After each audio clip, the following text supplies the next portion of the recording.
মা বোনেদের ইজ্জত নিয়ে ছেলেমেয়ে খেলা করছে। পশ্চিমবঙ্গে এখন অরাজকতা চলছে, দেশে দুর্নীতি চলছে। জানি না এর শেষ কোথায়। আর ঠিক যখনই কোনো ক্রাইম ঘটবে, যখনই কোনো রেপ কেসের মতো ঘটনা ঘটবে, তখনই কিছু নেতামন্ত্রীরা মদ খেয়ে মাথাল হয়ে বেফাঁস মন্তব্য করবে।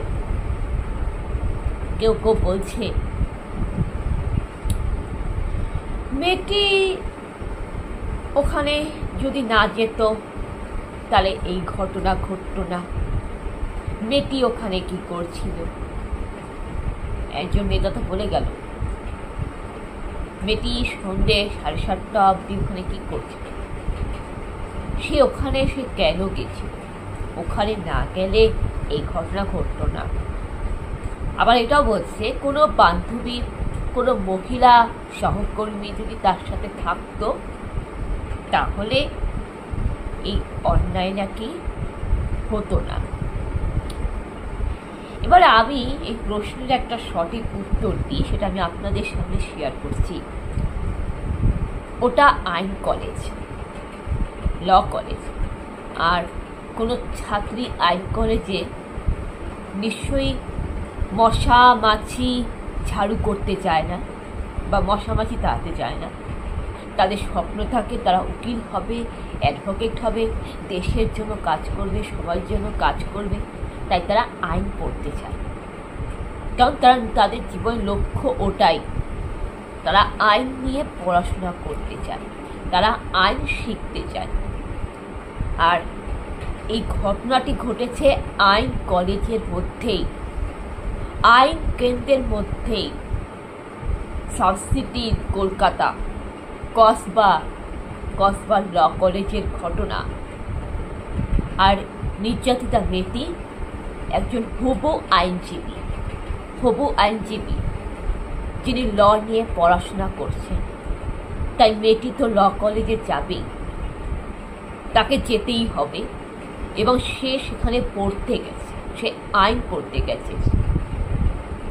আর কিছু নেতাদের মতন মদ মাতাল মানুষ যখন বলে মেয়েটি ওখানে না গেলে এই ঘটনা ঘটতো না, মেয়েটি ওখানে কি করতে গেছে, তো মেয়েটি আইনের ছাত্রী, সে আইন পড়তে তো ওখানেই তো যাবে, নাকি তাদের বাড়িতে যাবে? যারা এই সমস্ত বেফাঁস কথা বলে তাদের বাড়িতে যাবে? কেন গেছিল, কি করতে গেছিল? আরে কারণ মেয়েটি কি তোদের গায়ে লাগছে কেন? মশামাছি তো মারতে যায় নাই, আইন পড়তে গেছে। আর বান্ধবী থাকলে ঘটনা ঘটল না। দেখুন আরজিকরের ঘটনা আমরা সবাই জানি, সেখানেও কিন্তু একজন আসামিদের মধ্যে একজন মহিলা যুক্ত আছে, ছিল, এটা আমরা সবাই জানি। আরজিকরের ঘটনার কথা কিন্তু আমরা কেউ ভুলতে পারিনি, আরজিকরের ঘটনা আমরা কেউ ভুলতে পারিনি। যেখানে বলা হচ্ছে যে মেয়েটির সাথে যদি কোনো বান্ধবী থাকতো বা কোনো মহিলার সহকর্মী থাকতো তাহলে এই ধরনের ক্রাইমটা কি ঘটতো না। তাহলে আরজিকরে অভয়া মেয়েটিকে রেপ, ধর্ষণ, খুনের জন্য তার অভয়া দিদির সে বান্ধবী কেন সাহায্য করেছিল? সেই বান্ধবীটা তো ক্রিমিনাল ছিল। আর আজকাল তো মেয়েরাও তো মেয়েদের শত্রু হয়, অনেক কাকিমাদের মতন, অনেক প্রতিবেশী মহিলাদের মতন, অনেক চেনা পরিচিত, অনেক কাকিমার বয়সী, বৌদির বয়সী অনেক মহিলাদের দেখি যে তারা নারী হয়ে মেয়েদের পোশাক নিয়ে আলোচনা করে, নারী হয়ে নারীদের দিকে আগ্রহ তোলে। আর তাদের জন্যই যত ক্রাইম বাড়তে থাকে, তাদের জন্যই সমাজে মেয়েরা নিরাপত্তা নেই। শুনতে খারাপ লাগলেও এটা একদম কঠিন সত্য, বাস্তব সত্য। আর সত্য সবসময় তিতা হয়। তিতা খাওয়া কিন্তু ভিটামিন, জানেন তো, ভিটামিন সি আছে। মিষ্টি মিষ্টি কথা বলাটা কিন্তু ভালো না, কারণ সুগার হতে পারে, ডায়াবেটিস। যাই হোক, আবার কিছু ফেসবুকে কিছু কমেন্টে দেখলাম একজন মহিলায় কি করে পারে একজন মহিলা হয়ে কমেন্ট করতে। সে ফেসবুকে কমেন্ট করছে যে ওই কলেজের সামনে দিয়ে নাকি যাওয়া যায় না, এরা কলেজের ছেলেমেয়েরা আজকাল যা বিচ্ছিরি বাজে ড্রেস পরে, ছেলেমেয়েরা, মেয়েদের তো একেবারে শালীনতা নেই, সভ্যতা নেই, এই জন্যই মেয়েদের নাকি এই অবস্থা, এই দুর্নীতি হচ্ছে। আর মেয়েরা ওখানে কি করছিল এত রাত্রে, ওখানে সন্ধ্যেবেলায় কি করছিল, মেয়েরা তো বিচ্ছিরি ড্রেস পরে ওই কলেজের সামনে দিয়ে আমার বাচ্চাদের ছেলেমেয়েদেরকে স্কুল থেকে আনতে পারি না। এবারে সেই মহিলার উদ্দেশ্যে আমি বলছি, ফেসবুকে সেই কমেন্ট করে আপনাদের সাথে শেয়ার করে বলছি, প্রশ্নের সঠিক উত্তরটা শুনে নিন।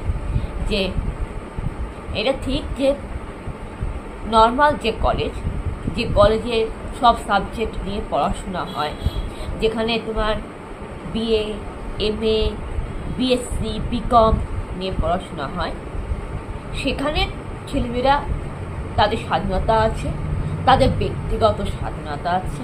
ভারতীয় সংবিধানের নাগরিকের মৌলিক অধিকারের মধ্যে 19 থেকে 20 নম্বর ধারায় নাগরিকের ব্যক্তিগত স্বাধীনতা আছে। তাই কলেজ ছাত্রীরা আছে অ্যাডাল্ট, তারাও দেশের ভোট দেয়, তারাও দেশের নাগরিক। তাই তারা কী পোশাক পরবে সেটা তাদের ব্যক্তিগত ব্যাপার। এই নিয়ে সেই মহিলার কথা বলার মানে কি, আমার আপনাদের কথা বলার কি মানে? প্রথমত সেই মহিলাটি কি করছে, পিএনসিপি করছে, পরচর্চার সমালোচনা করছে, যেটা একেবারেই অপরাধ। আর এরও কিন্তু শাস্তি হওয়া উচিত, এটা কখনোই যোগ্য না। আর দ্বিতীয়ত সেই মহিলাটি ভুল বলছে, তার কারণ যে কোনো কলেজের ছেলেমেয়েরা নিজেদের ইচ্ছামতো যে কোনো ড্রেস, যে কোনো পোশাক পরিধান করতে পারে, কিন্তু মেডিকেল কলেজ, হসপিটাল, কোনো পুলিশের যারা ট্রেনিং নেয়, যারা পুলিশ হতে চায় যারা, আর যারা আইন নিয়ে পড়াশোনা করে, তাদের একটা ইউনিফর্ম আছে। আর সেই প্রত্যেকটা ইউনিফর্ম হচ্ছে দেশের সম্মান, ভারত মায়ের সম্মান। যিনি ডাক্তার পড়তে চায় তিনি ডাক্তারি ড্রেস পরবে, যিনি নার্স হতে চায় তার ইউনিফর্ম থাকবে নার্সের ড্রেস, যিনি পুলিশ হতে চায় তার ইউনিফর্ম থাকবে পুলিশেরই একটা পোশাক। আর যিনি আইন নিয়ে পড়তে চায় তাদের আইনজীবীদের মতন কোর্টে যেরকম আইনজীবীরা লড়াই করে, বিচারপতিরা বিচার করে, সেই টাই কোট ওটা পরেই কিন্তু তারা আইন কলেজে পড়তে চায়। তাই যে মহিলাটি যে খারাপ মন্তব্য করলো, একজন আইন কলেজের ছাত্রীকে আইন কলেজের মধ্যে রেপ করা হলো, সেখানে সেই মহিলাটি কি বলছে, আইন কলেজের সামনে দিয়ে নাকি যাওয়া যায় না এবং মেয়েরা নাকি বাজে ড্রেস পরে। প্রথমত বলি, সে মহিলাটি ভুল কথা বলছে। কোনো আইন কলেজের ছাত্রছাত্রীরা খারাপ ড্রেস পরবে না, কারণ তারা ইউনিফর্ম পরে, প্যান্ট শার্ট পরে। আর এখনকার দিনে মহিলা তো প্যান্ট শার্ট পরবেই। পুলিশ অফিসার, বড় বড় অফিসার তো প্যান্ট শার্টই না পরবে, গলার টাই না পরবে, এটা একটা ইউনিফর্ম। আর কোট পরবে, এটাকে সম্মান দেওয়া উচিত। আমার মনে হয় সেই মহিলাটি তো হয়তো চাকরি বাকরি করে নাই, বা কোনো গৃহবধূ হাউসওয়াইফ মহিলারাই এসব কথা বলে। চাকরি বাকরিওয়ালা মহিলারা কিন্তু এই কথা বলবে না, কোনো স্কুল টিচার দিদিমণি কিন্তু এই কথা বলবে না। কেন একজন দিদিমণি, একজন স্কুল টিচার কিন্তু তার ছাত্রছাত্রীকে উকিল বানায়, ডাক্তার বানায়, অ্যাডভোকেট বানায়।